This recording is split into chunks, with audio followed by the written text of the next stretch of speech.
I'm gonna swoop that around here real quick. You're good. I'm just gonna pull this off. Oh, shoot. Do that, and then we can just do this. High tech. Looks good. Perfect. This is YouTube, right? Or is Sure. it TikTok? It's YouTube. What do you mean, sure? Oh yeah, I see it now. How's it look? Look good? Perfect. Guess I'm gonna pull these down. I was gonna put a Alright. jacket on, but it's kind of warm in here. Yeah, it is really warm in here. I had my t-shirt on and switched over. Oh, you know what? The clapper. Yeah, is it? Where is it? Did we bring it? It's fine. I can sync it. Clap it. Okay. All right. Are they in the live yet? 3 people. Hi guys. Hey guys, so we are. Where are we? We're in Alt, Colorado. Alt, Colorado. A unique little town. So we are here with Travis Hamblen, Hamblen Hats, and we're gonna do a podcast / video, but we thought we'd go ahead and go live on YouTube and let you guys kind of watch in and ask questions. Let us know if you have any questions. We are probably not going to stop for questions until we get a break for the cameras, but yeah, hang out On a Tuesday night. on a Tuesday night. This is like winter weather for you guys outside out there. It is. I'm Inside sweating. here it's closer Yeah. to summer though. I brought a beanie. Oh yeah. Well, I mean, you know, the thing is, we don't get to wear winter clothes or anything like that for a long period of Oh, yeah. time. And then, you know, now we're in summer mode. So coming here, I mean, it was great while we were in Gillette. You know, it was kind of mid 70s during the day, but it was kind of cold. Oh, yeah. At night, when that sun goes down out there on that kind of mountainous, prairie-ish kind of weird zone that's in up there, it gets cold at night. Yeah, yeah. And so, I mean, we're headed to Breckenridge tonight Oh, yeah. for, I think we're going to spend 2 days there. Tomorrow's That'd be super Ledena's birthday. So, guys, Awesome. Yay. go wish Ledena a happy birthday on Instagram or Facebook. Breckenridge would be a pretty place to spend a birthday. We hope so. That'd be awesome. We hope so. We've never been there. We were going I'm to do Austin, excited. or, Aspen, but Yes. our setback last night. Yeah. We just decided, you know, we were going to go home, Oh, yeah. and then we're like, you know what? Screw it. Let's go to Yeah. at least Breckenridge. You won't regret it. It'll be gorgeous. Good. See? Yay. So guys, we'll probably be doing some live from Breckenridge. I wanted to go to Aspen because who's that? What's that hat? Kemosabe. Kemosabe, and like they're really popular right now. I don't. Have you been in there? Mhm. Are they Yes, are sir. they good? Are they good hatters? We call it a mountain hat deal. Yeah. You know, for those of us that are wearing 100Xs and kind of the cowboy thing, it's a total different atmosphere. They do some really good work. A lot of 4X, 5X wool hats kind of thing, and the burning and all the wild Yeah. stuff, which we kind of talked about a little We earlier. did. Is, you know, I'm a firm believer here at our shop. We'll do whatever.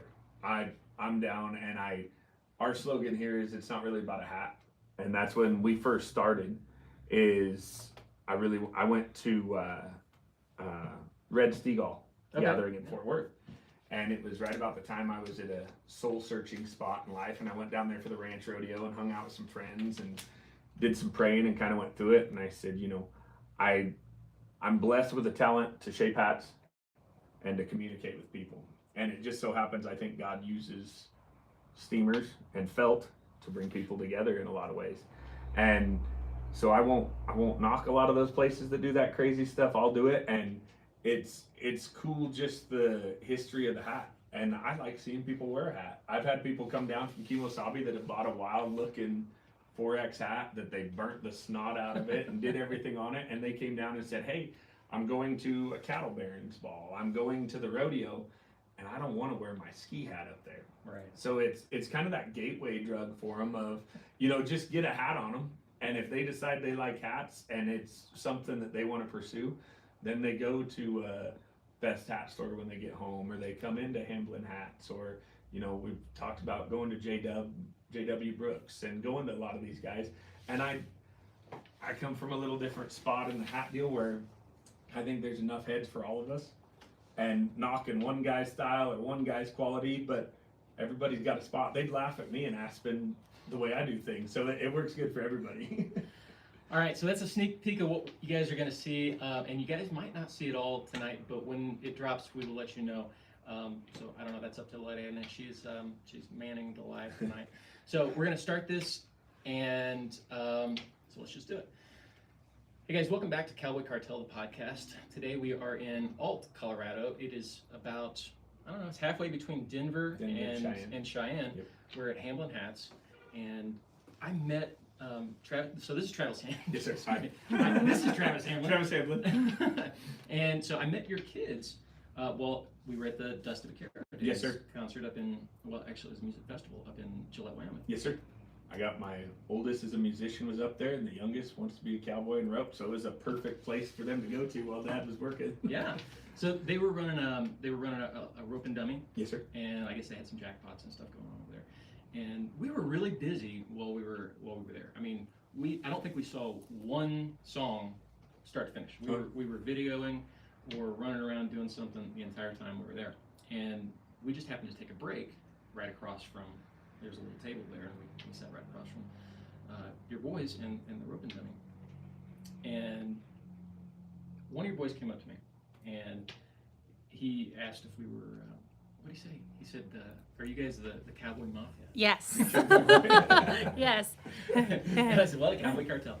And so I knew JB Zelke had told me that who they were, Yeah. and who you were, and I'd heard of the shop before, but I wasn't really familiar. Yes, So I started talking to them, and I said, hey, you know what? That's really cool. I got this GoPro, and you guys are going to get to see this. A little bit of it. You might have to wait for the full video from Dust of the Carrot days, but I'll roll some footage of the roping dummy in here. We put a GoPro on the roping dummy, Wow. and we did a bunch of different shots, and they taught us both how to rope. So I'd never roped before. I'm so bad. I'm so bad. Everybody starts. I'm terrible. I did get the chair roped. Oh, yeah. You guys will get to see that here if Lena caught it on video. They didn't try and hustle you for some money in the rope. No. They were very nice, very good teachers, and very helpful getting the video that we needed. And so we really appreciate that. And I said, hey, you know what? We're coming back, this week. We don't have a real schedule. We got all the time we need. We don't really have to be back until Saturday.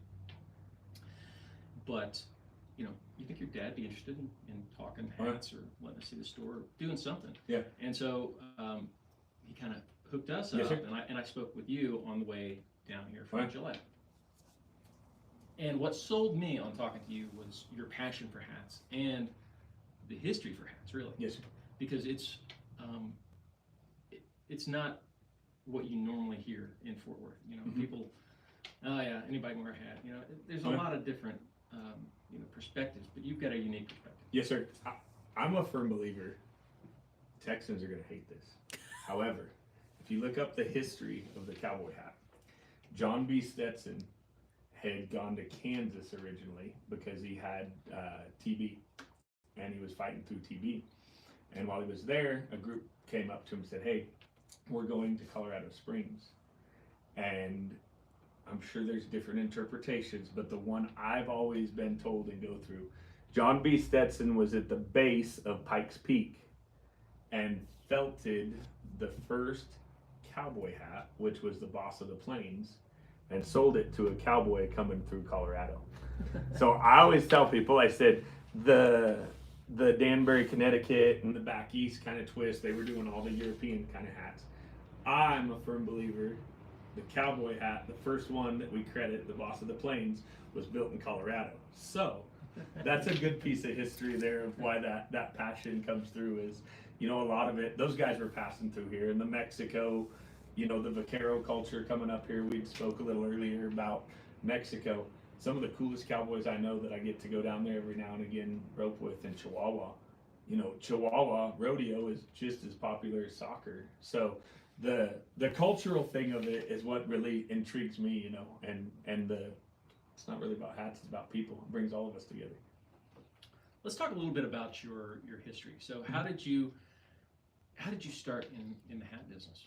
So when I was 13, my grandfather had bought hats, and my mom and dad always kept me in hats. And going back even a little earlier, my mom tells a story, and I just heard this when I opened the shop. I had a favorite black hat.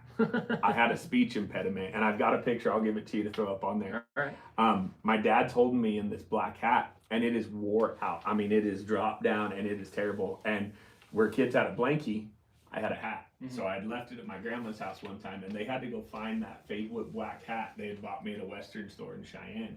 So that love kind of going through there. My dad broke horses. You know, we've got my grandpa's hats in here. We've kind of showed those and going through it. So the respect for the hat is what was taught to me is, you know, take care of it, take care of it. It's not just a hat. Like, that's an expensive thing. It's something to treasure. And fast forward to about 11, 12 years ago, I had shaped my own hats on a tea kettle. I'd worked for a stock contractor, so working around bulls, you were always tweaking on them. And in the winters, my buddies would not be riding bulls, and we had a little jiffy steamer at my parents' gun shop. We'd shape hats. And I went through a divorce, and I was in Canada looking for some work, and I worked for Irvine's Western store up there. If you haven't checked them out, go plug. Super cool place. Biggest store in the world. Insane. Is that right? And I was up there, and I got to shaping hats, and it progressed after I'd left there to working for a custom maker. And it's been 5 years now since we've had this, and God opened the doors to start here. We started, and we still build some custom hats.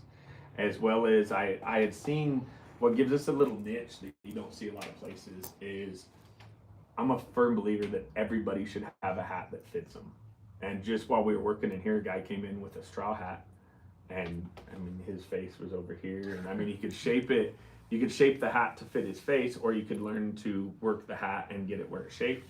So we do Saratelli's, Atwood's, J.W. Brooks. We build some of our own. We've got some Baileys. We're working on some other stuff coming out. Hopefully here in the next couple of weeks, we'll be able to say the other lines we're carrying. But I don't want my customers to feel like when they come in, it's you're buying this hat, blah, blah, blah. I sell quality. So if I don't feel that somebody's hat line that I bring in or their X system is off par or anything like that, I don't sell their product because I can't stand behind it. But I want to give them that custom fit where I've got the conformateur, you know, I've got everything to fit them, I've got the equipment in back to give somebody a $300 Saratelli that fits their head and is shaped to it. And eventually they'll want a $1,600 custom, or they'll want to buy a 1000X from here or go wherever. So I really wanted to have a hat shop that did hats for everybody and didn't have the clique of, you know, whose hat's whose. If you want to wear this company's hat, guess what? I'll order it. If you want to wear this company's hat, I got it. You know, so it's about the hats and the people is kind of our history. I mean, that's really cool. I love the history in the West, you know, and just seeing all the people wearing cowboy hats in Wyoming, it was fantastic. Oh, yeah. You know, how's that culture here in Colorado? Do you see that as much? Yeah, we're out here on the Eastern Plains, kind of northeastern, so we're kind of a hub. We've got a lot of not so agricultural friendly, not so cowboy people. But here in Weld County, we're one of the top, don't quote me, but I think one of the top 5 producers of cattle. We've got 100,000 head feedlot right on the outside of Greeley, the packing house for JBS, a lot of little grow yards. We're kind of a grow community. The Plains raise them, contract them, send them in to grow it. So we're in a cool little spot here. The town's got 2 stoplights, I think. So we get a lot of people coming from Fort Collins, from the ag school, from CSU that'll come. A lot of guys dropping down from Cheyenne just because we are kind of that. We get people from eastern Nebraska that don't have anywhere to buy, or western Nebraska, western Kansas, coming in because we've kind of become that hub for quality products and quality service. Yeah, I noticed when we came in, it's a town of what, 4,900 Yes, sir. people, something like that. Yeah. Not a big town. No. And you've got quite a good sized store here. Yes, sir. With a lot of equipment back there for making and cleaning hats. So Yes, sir. you told me on the phone, you don't make a lot of custom hats Correct. at the moment because you're so busy selling. Yes, sir. your We've got a weekend crew, a couple people that help out the boys as much as they want to say they don't know anything about hats. They can sit in here and help, and they're smarter than they play. My mom, my sister, my dad, kind of a family operation. Ben works for me on weekends, and we've got some other people that fill in. But I struggle so much with putting myself in the back of the house building hats, because the front of the house needs the hat shaped and the conversations and the history and kind of that. So I'm kind of torn both ways. I clean a lot of hats during the week. I still build.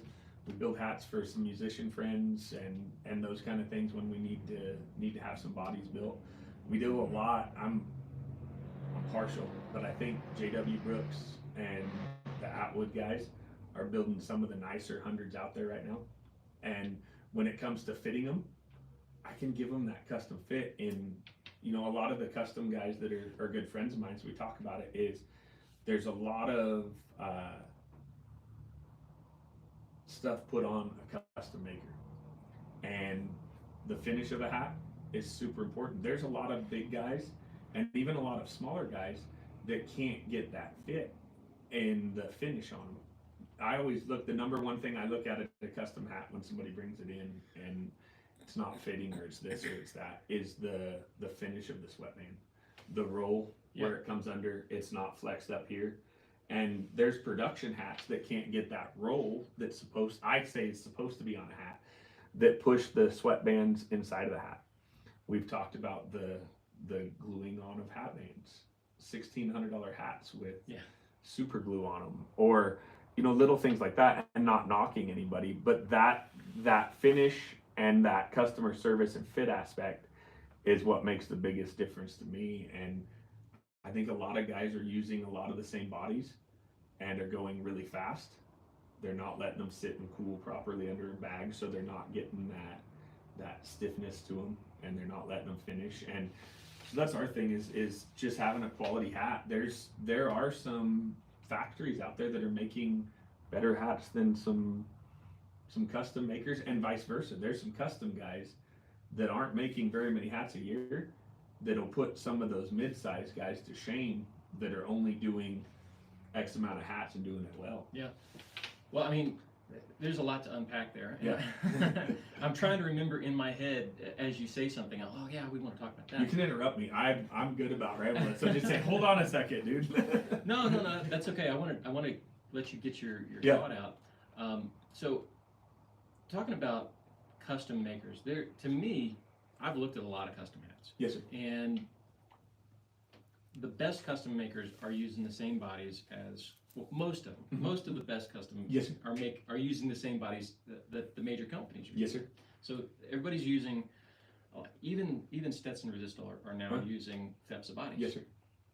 You know, FEPSA has, and I don't want to get too in the weeds on that, but you know, they have taken the felting process and they've kind of I don't want to say revolutionized it, but they brought it into the 21st century. Yes, sir. And they're using, you know, equipment, that's updated equipment. Yes, sir. So, you know, they're pretty consistent on their bodies. Yes, sir. And so that's one thing. But what I've noticed is a hat made in a drier climate does a lot better. Yes, sir. So that was kind of my question, is how is it making hats here? I would think you guys could make some of the best hats in the world, because you're at about 6,000 foot elevation. Yeah. And it might not be dry, you know, it might be 60% humidity, but that doesn't translate to what it does in Texas. Yeah, and the aging, for me, what I've noticed a lot with the hats is, in my opinion, and this is 100% that, is the blocking, the flanging, and the letting them dry, which is very important. And going through that, I use a lot of the Winchester bodies, and know some guys that do, and I think that gets you sometimes into the Ford, Chevy, Dodge thing and kind of goes through it. And I agree 110% with what you said about everybody kind of going through that. I've noticed with a lot of my hats is when they age. So I can send one out and I can set it under the bag and back and let it sit for a full day and cool and really take that extra time on it. And I send it out and I shape it, and I'm like, man, this hat feels kind of soft. Mm-hmm. Well, the guy wears it outside, lets the sun hit it, and it ages, and I pick it up and I go, ooh, I wish it would have felt like that when it left. And I'm a firm believer that those fibers pull back together. Absolutely. And I do think up in here it's a lot easier, and in the winter, it is brutal up here because you'll shape a hat for a guy that's headed to San Antonio, or at the worst is headed to Houston during the rodeo. Well, Houston gets so damp Right. down in there. You shape it up here and everything's perfect. Gets it down there and he's like, "That son of a gun. This hat looked perfect, and now I'm in Well, bro, you were at 90% humidity versus dry. So when that humidity pulls those fibers apart, I think that's a lot of it, and the maintenance of it. Finding a good hat shop or a maker you can take it into and say, "Hey, can you plate this back out?" And I see a lot of guys online ironing them. Yeah. Which is 100%.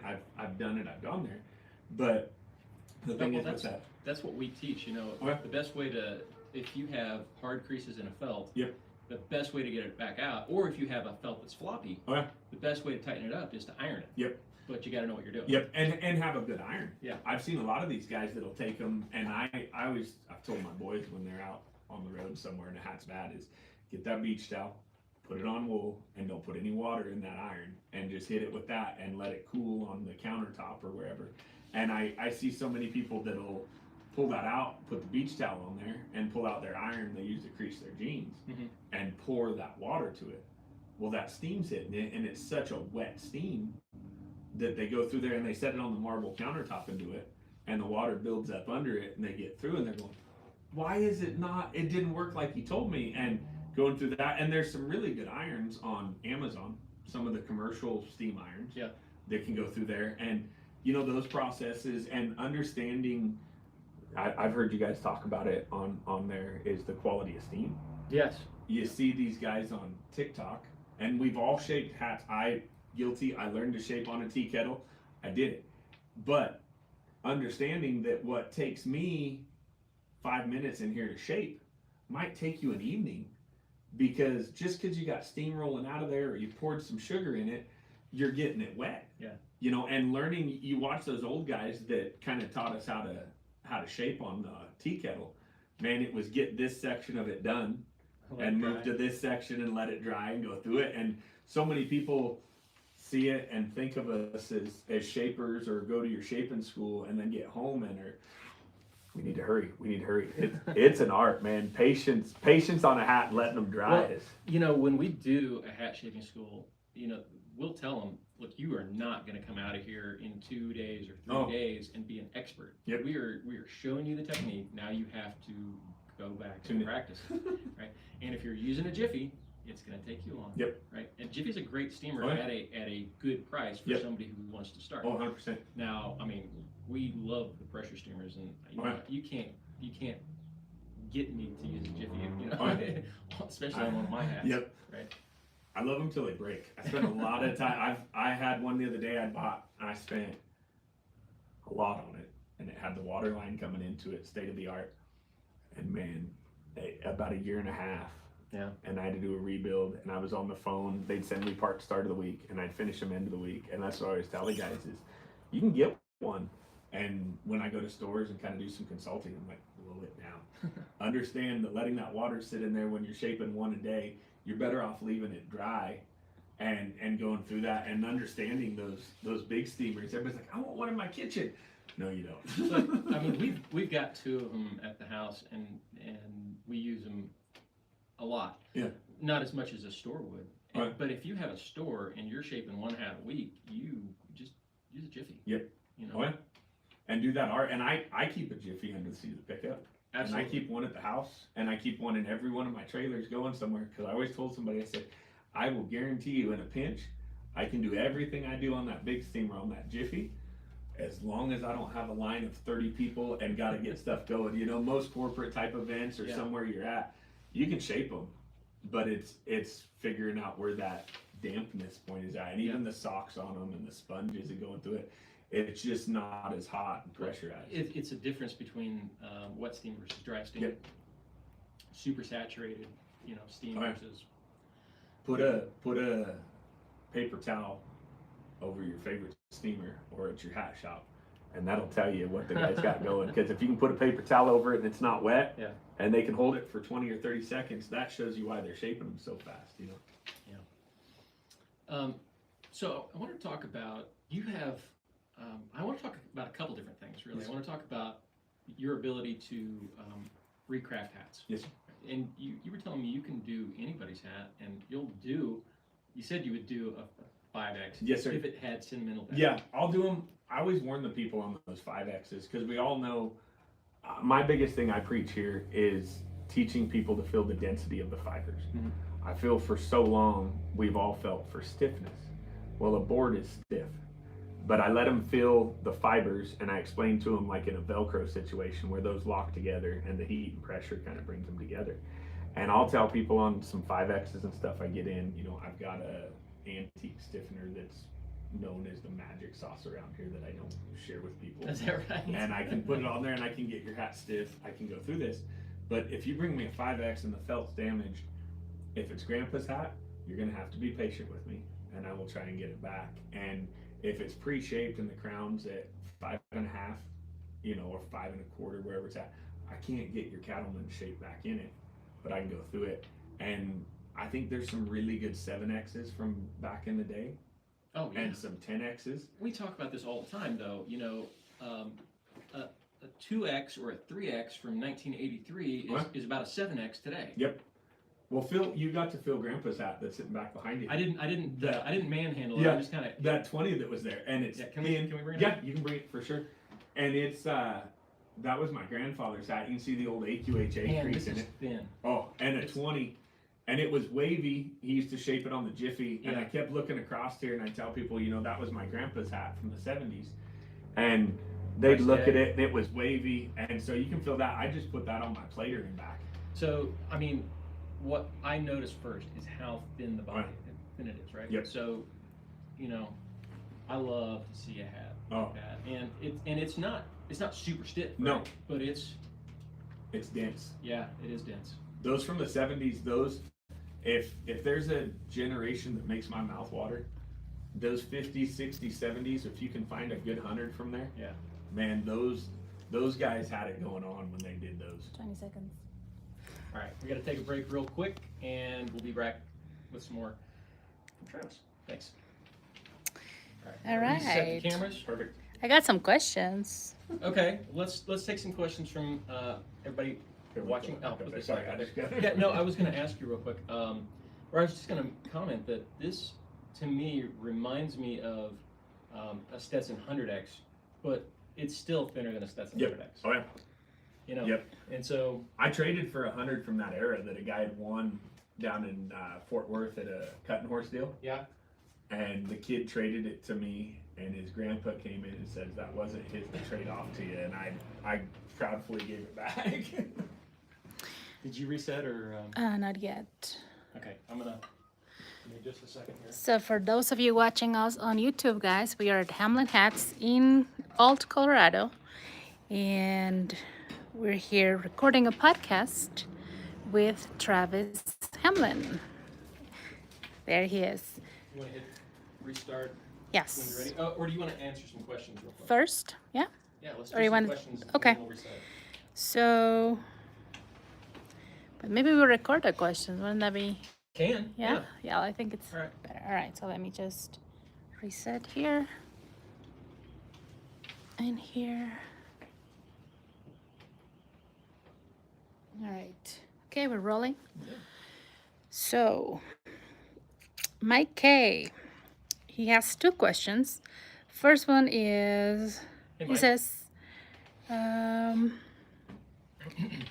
where is it?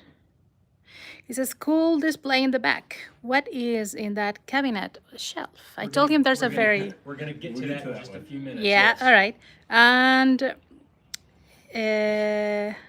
Vox Guitar Rock says, I don't find Stetson sizes to be consistent lately. My wife bought me a Stetson straw and a buffalo wool Stetson recently, both in 7 3/8. The straw fits like a custom hat, but the wool is very big. I wouldn't say that's just a Stetson problem right now. I think there's a lot of those companies that are turning out a lot of hats right now. And the sweatbands will vary a little bit. And again, you're dealing with straw versus felt, which is going to change. A felt's going to give a little more than a straw and kind of break in there. And depending on where you're at, humidity wise, all of that. So I I wouldn't blame it specifically on the company, No. but a lot of that. What I have found, a lot of people, if they haven't worn a lot of hats, or if they're new to hats, and they try maybe a Stetson, the oval, well, a straw is really stiff, right? And so maybe they're confusing oval with size. Yep. Because if you have an oval that is maybe tight front to back, and you got a lot of room here, Right. you know, it might feel tight. Yeah. But it's not. Yep. And then you go to the same size in a felt, and maybe it's just a slightly different oval Right. or whatever. And you know, I wear a 7. I'm dead between 7 and 7 1/8 and 7 1/4. Mhm. And if I push on my hat, you can see Right. there's room. Yep. But you know, that's just because Right. I have room here, and you got to understand Right. oval And how crown that height will fits. vary too. If you Yeah. get a straw hat with a little bit taller crown on it, and you get a felt hat that's blocked a little shorter, and I just dealt with a guy in here earlier, is the height of the shape of your hat basically varies from a little above your ear to the high point here. And if your straw is a taller block, and your crown is your felt is a little shorter crown, it's gonna hit on the top here and not feel like it's going down all the way too. So there's a lot of variants that go into that. From the oval, even the sweatbands will change. If you've got a cloth sweat versus a leather sweat, yeah. fit's gonna vary too. Lorena, she's got a couple of hats. So she wears a 7 5/8 drummed, generally. Yeah. And so she can wear a 7 1/2 with a dry lex. Yeah. And it's much, you know, it's almost the same fit. Yep. Yeah, so there's a lot of variants that go into that. I wouldn't blame it all on a company. No, I mean, I agree. There's, like, I think knowing your size of your head, Fine. how that translates to the hat size and the oval, the shape of your head. Fine. And the sensitivity level of a scalp and a skull. You know, you might be able to wear a size 7 1/4 and have an exact same 22.5-inch head as the next guy. But that other guy, where he might have a pressure point here. He Yeah, might have, so right. all of that. Yeah. There's lots to unpack on that one that I won't bore you with. But yeah. Let's get in the weeds. for Yes, sure. sir. Yeah. So, is this in Colorado? Mike asks. If so, are there noticeable differences between Colorado and Texas regarding which hat creases are most popular? That's a good question. Let's talk about hat shapes Mhm. in this area. Yes, Do you sir. find it similar to Texas shapes, or Social media has changed that all up. Yeah. I do everything from AQHA creases here, Buckaroo creases, everything's kind of in there, and I think social media has made that and the internet as a whole, that it's not as noticeable as you go there. You know, I think in Texas you do get a lot of kind of where I'm the mule kick, and you get a lot of that, but up here it's really a melting pot of it. We got some of the buckaroos that'll come in from northern Wyoming, Nevada, that bring their style in here to the feed yards back in the day, and still you get some. And you got them guys coming up from Texas, you got the colleges, so it's really a melting pot. We get to do all kinds of shapes here, so it's kind of a cool region for that, because you're not just shaping a Texas style or a California style, you do everything here. So something that we've done recently? We've been doing wide ribbons on hats, felt and straw. And when we were up north in Gillette, we were talking about the ribbons because we saw a lot of guys wearing the wide ribbons, and they're saying that's a up north thing. You know, Canada, Wyoming, Montana, that they've been wearing those wide ribbons for a while. Do you see that at all? yeah, I think so. And I think when it gets into the regional thing, it gets you off on a little bit of tangent, because everybody's got so much pride in their hat. And as we've become more of a mobile society, and again, social media based, I think so many people get to almost gatekeeping their hat style and saying, oh, you can't snap that, you're not here, or you're not there. And I really do think certain types of people take so much pride in we do a lot of JBs and a lot of Minics and a lot of that up in here. And, you know, it used to be kid's a bull rider, you know, or it goes through there. And I think a lot of people take their pride in that, and I think it's awesome. But I think just like we'd opened with, is, man, find something you like, wear your style, and don't let where you're at determine that. You know, if you're bad enough to wear a buckaroo hat in the stockyards with your pants cuffed and suspenders, and that's you, I don't know that you're going to walk into any of those places down there and somebody say, dude, go change your hat, you know? That brings up a good point, though. And I forget what it was. That's all right. I wanted to talk about shapes or something there. I had something I was going to ask you there. The regions and yeah, it was something. About Sorry. That. No, that's okay. We'll get on to something else. Yeah. Fine. You got any other questions? Rick? Yes. Has the hat style of hat feathers changed since the 1970s? Hat feathers? Yes. I think so. I think you see in the 70s, you've seen some of those guys wearing big feathers like some of us do here, but a lot of the feathers I seen in the 70s hats were put on here. Oh, yeah. And the feather hat band kind of thing. Oh, yeah. I don't, if that's what you're asking, but I don't think the feather, there's different sentimental meanings of a feather on a hat, but I think that has stayed pretty much the same. You know, tuck it in your hat band and wear it. Well, look, Lane Frost, he was kind of famous for the feather. Oh, yeah. And Monty Hawkeye Hansen. Yeah. Wore the big old eagle feathers through the 70s, and a lot of those kind of guys. And you still see that. I think, if that's what you're talking about, it's J.B. Mooney. Yep. Right? So, I mean, there's another one. Yep. So, yeah, I mean, I guess it's personal preference. Lorena loves feathers. I mean, I think she's got feathers in every hat. Yes. Mine have. By law. By law. I've got this one, and when I was in Chihuahua with my buddy down there, I got a pigeon feather off of Pancho Villa's tomb. Oh, yeah? And I picked it up and put it in there. And then I found another one when I was roping with the boys one time, and I got my Bad Bronx Studios toothpick in there. So everything, I'm all about the stuff in your hat that makes the memories. Yes. Yeah, that's Yes. Cool. That's cool. And so do you keep anything inside your hat? Oh, tickets. Tickets? I'm big on tickets in my hats. And most of the time they fade out, but I keep all my concert tickets in my hat to go back. And some of them get washed out, but yeah, I don't know why I keep them. I can't tell where most of those are from. That's Dickey's Arena, so that had to be the rodeo. But yeah, I keep tickets in the hat. There's one from the Grand Ole Opry when we were there. So yeah, now they got them heat deal. I probably shouldn't keep them in there, but yeah, I keep tickets in my hats. What's the weirdest thing you've ever found in a hat? We've heard that question before, yeah. What's the weirdest thing you've ever found? I've had uncomfortable moments. The first time it ever happened to me, it was a busy Saturday, and a guy hid a feminine pad in there as instead of a paper towel. And there was a shop full of people, and he pulled his hat off, and it fell on the floor, and everybody jumped back, didn't quite know what. But that and antique hats, I like to pull the sweatbands out or flip them out, and old newspapers.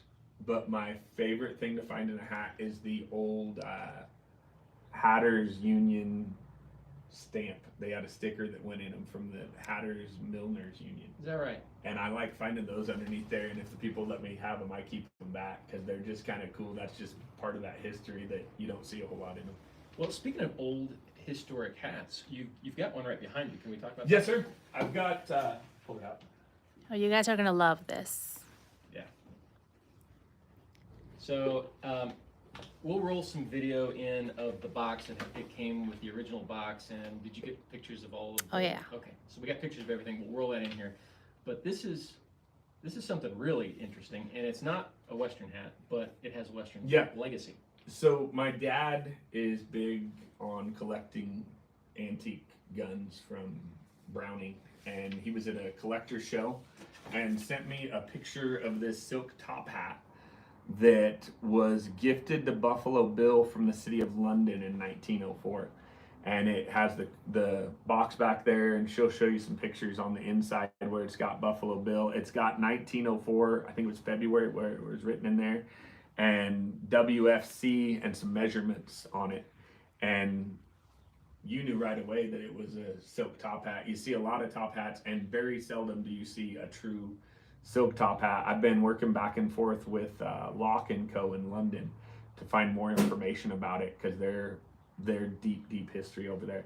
But yeah, it's a silk top hat. It came from a museum that a doctor had it in his private collection, and it was gifted to Buffalo Bill in 1904 from the city of London and the King Edward there on it. So it's super cool. So the most cool thing about this is, I mean, it feels like glass, Wow. and it's kind of a felted silk. Yep. And they forgot how to do this. Wow. They haven't done this in over 100 years. And it's in pretty good shape. There's some wear marks where it's shipped, but most of these I've seen were falling apart. Yeah. So to be in that kind of shape, the sweatband's kind of coming out of it, but it's and had the brush with it. Yes. And everything on it. There's a really cool brush, and we figured out it was also a lint brush. Lint brush, yep. So it's gangster. This is one of my favorite pieces. I've been communicating back and forth with them in London about possibly taking a trip to London to deliver it to them. Did they want to see it? Yeah, they've seen the pictures. They said they knew pretty much right away the company that had made it, and they said Lock & Co. they thought had bought them out in 1970. So they had most of that stuff through there. But they have, if you're ever in London as a hat person, go to Lock & Co. is what it's called, and they've been making hats. They have some very historic ones in there, and super cool hat shop. Well, for a limited time, I guess, unless you take it to Lock & Co., it's on display here in Alt, Colorado at Hamblen Hats. Yes, sir. So if you're in the area, stop in and check it out and say hi to Travis. We got some pretty cool stuff. They've been asking about Yes. this. We'll go on it, but lots of, I mean, I try and, when I first started, I had the slogan, honoring the art of the hat. And I learned from a great custom maker that knew a lot about hats and taught me a lot. And that history and the study and the history, and hats are cool to me, and hat nerds. I like talking to hat nerds. Me too. So we've had questions about this. Yes. And so I noticed this as soon as we walked in the door, and I thought, man, that's cool. That's one of my favorite things I own. I always talk about the Flying H and the heritage and the people we got it from. When I first started getting into hats, there was a lady, she was living in Fort Worth, Claire Parr was her name. She had done a lot of hats for musicians in Nashville and then moved to Fort Worth, and deep roots. She talked about hanging out with Kurt Cobain in the studio, and her dad was a big producer in the 70s and rock and 80s, 90s kind of thing. And I called her and I bought some equipment. She was kind of getting out of it. And during COVID, I got some money put together to kind of bail us through what was going on. And she sold me her business, and this was one of her prized pieces, was the spool cabinet. And I've got this old one as well as another one over there. So it's a spool cabinet where you used to be able to go in, the drawers slide out. Most of these are old wooden spools, but it was in a fabric store, and you could buy all of the spools of yarn you needed were put in there. So I would guess possibly late 1800s, early 1900s kind of piece, and to be in the shape it is, I don't see any facts that it was restored, but just kind of a cool old hat, that one. And I'd mentioned my chaps my mom made me when I was a kid. The first custom hat I ever built for my grandpa Sam, his favorite boots, his everyday hat. And then one of my first customers, Roger Mance, he's a big supporter, always checked in with me while I was on the road during COVID. He passed during COVID in his hat. And then a Kazakhstan cowboy hat I traded straw hat off my head to a guy from the Olympic Committee for. So lots of cool, this building was built in 1950 as a car lot. And we wanted to keep, you guys in Texas are lucky because like Bigger's old hat store on the town square, and Brooks Atwood has this one on the town square, and you go down to Capitol Hatters, and they used to be there on the town square in these little towns and these old shops. And I wanted something like that, and I found this one, so it's pretty cool. It is cool. You have a whole side, two sides of windows here, and it's It was where you bought Chevys in the 50s, and I have the old ramp out there, right? And it was an old car showroom from the 50s, and we rebuilt it, or did some fresh paint and kind of did everything on here. So I couldn't ask for a cooler shop in this region. Yeah, it works. It works, sir. for sure. So we were talking about other brands you carry? So you're obviously not making your own straw, No, sir. but what are you carrying in straw? I do the pro hats. Mhm. I've been doing some Baileys and a lot of the twisters right now at a pricing point for a lot of my rodeo guys and kind of working cowboys. And we're working on possibly by the end of the month having some stuff settled up where we'll start doing some resist falls. You got Atwood, you got J.W. Brooks, Yes, sir. and have you looked at bigger at all? I have looked at some of the biggers and kind of talked with Jeff back and forth on getting some of his straws up. Jeff's an awesome dude, and I really like his hats. And my hardest part is right now is square footage. I can only fit so much. We've got a 32-foot trailer out there that we take to shows that's loaded with ropes and tack just to try and expand. So Right. we're doing some designs on that, and I would do some bigger hats. I think Jeff's awesome. Yeah, I mean, I think he makes a fantastic felt, and he's one of the only people making straws in Yep. the United States. Oh, yeah. So I mean, And you talk about the heritage. oh, I mean, Man, that dude was there. He was- and most of these guys coming through that are going, I want to do the hat styles, and he explains where those shapes came from. right. The, I mean, the guy's a wealth of knowledge. Yep. And his name is on some hat shapes. Oh, yeah. So I mean, and he was the right hand man to, I know how things get, but one of the guys that I would say is a legend in growing the hat business, and he started out with Maddox there in the stockyards and went through that and kind of helped grow to that spot. And I think he was with him at the point where he bought American Biggers was there. And Jeff, and super cool dude. I'll Snapchat back and forth. And from being a hat guy, when I first cut my teeth in the hat business, there was a lot of don't talk to him, don't be friends with him, don't put that on there, and kind of some of that stuff. And when I struck out on my own and went and talked to some guys, one of the first places I stopped was down there to talk to Jeff, and he helped me with whatever, showed me through his store, anything you need, and we'll get back and forth on Snapchat and ask about buying some stuff. And he's doing some stuff with 3D printing on parts for our conformateurs and some familions and bodies, and him and J-Dub and Kevin at Brinks Hattery and Brooks Atwood and Junior at Atwood Hat Company, and we were talking, Brooks is doing his Bradley hats. yeah. And it's really cool how any of us that are having problems, if we're struggling with a body that's doing this and we can't get it to do that, and you can't block it here, you can't do that, it's really cool that there's a group of us that can all talk. And I know if I needed something tomorrow and was struggling with a body, I could message Jeff and he would help me. So it's really cool in that aspect of, and I want to spread that up here through people, is lots of people are making good hats, and there's lots of good people in the hat business, and none of us play the whole take that sticker off, I'm not shaping your hat, as much as it seems that the customer base takes such pride in where they buy their hats. Majority of us that own shops and are building hats, we all get along with each other and trade bodies back and forth if we need it.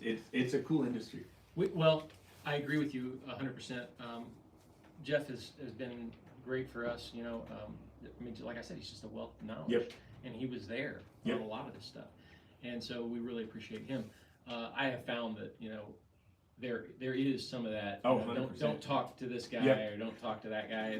I don't want him following me, block him there. Yeah, a lot of that happens, and it just shouldn't. Yep. There's room for everybody. Okay. In this industry. Yep. We were seeing the biggest Western boom since probably the 1980s. Yep. Oh yeah. So, actually probably even bigger than Oh, yeah. the 1980s. They say I talked to a guy that has pretty deep sales records, and historically hats go in 3-year spurts. Yeah. Throughout history, and right now we're on year 5. So it's one of those situations where it is just kept going, and it feels like it's tapering off a little bit. But like I told somebody, I said the thing is when we talk about a drop or things slowing down in the hat business, it's never going to die. You're going to wear Right. one out. Somebody's going to wear one out. But eventually, a lot of the people that are buying them off the Yellowstone craze or the fashion craze, OOTDs, wherever you go on it, eventually those people get a closet full of hats. And when you've got your 2 gray hats, your black hat, your chocolate hat, your silver belly, your 5 pinks, your wherever going through it, and you're not wearing them out, pretty soon you don't go buy something else because you've got your 5 black hats. Now the guys like you, me, a lot of my customer base that are wearing them every day, they're wearing it out and their daughter graduates and they need a new black hat for it and kind of going through it. So it never dies, but it kind of tapers where the people that aren't wearing them out got a closet full until their kids graduate and they have the money to buy one, and then it revitalizes and rolls. So it's kind of a cool trend to follow because it's never out of style. Well, speaking of 3 black hats and 3 gray hats, or whatever, what do you think are maybe the colors that everybody should have in their arsenal? Black, 110%. I hate black. I've got a dozen black hats. I bought this year a white hat as a dress hat, and I didn't buy a really nice one. I bought a 10X, but I bought a white hat for this fact. You'll see Monday a lot of times in a white hat. Yep. And you start going down that list. I started realizing a lot of events I would go to, if I showed up as a hat maker at an event wearing a black hat just like everybody else, pretty soon if you were standing up above watching, everybody's got a black one. And every time I buy a black hat, it ends up, I dusted this one off in between coming on camera because it looked that bad. But I wear a black hat every day and it sweats up, it gets dirty. That white hat sits on the top shelf. I keep the powder rag beside it and I wear it for dress. But I think, in my opinion, everybody needs a black hat because there's going to be a wedding, a funeral, whatever. I do think grays can be in that same category, but everybody needs a good dark hat and a good light hat. In my opinion, I really like the naturals for a light colored hat. The reason being is it's not silver belly and it's not white. It's not going to show dirt and dust as bad if you wear it to a rodeo, you go there. And it doesn't have as much bleaches and no dyes in it. Right. So they tend to be a little tougher. But I'm a fan, you see Grandpa's hats for silver belly. And I think a classic silver belly is there, but I don't think everybody needs one. I think if you like them, but I do think black is always black, or any dark. I don't want to be preaching that you gotta have black, but I think having that good dark dress hat that kind of goes with everything, and I think your blacks and grays are there. I struggle with browns from a fashion aspect, Really? because you get people that have to wear black boots, black belt, black hat, and kind of match into there. And I think if you're wearing a black shirt, it doesn't always go with brown, and it's kind of a person's taste. But I do think blacks and grays, everybody needs one good one there where they go anywhere they want to go. It's always in style. Yeah, I love my silver belly. It's starting to take a beating. It's got some spots on it and stuff, but so they don't hold up to the dirt and elements like something else would. But and buckskin's my favorite. Like I've tried some silver bellies, and that's what I always kind of tell people from a historical standpoint.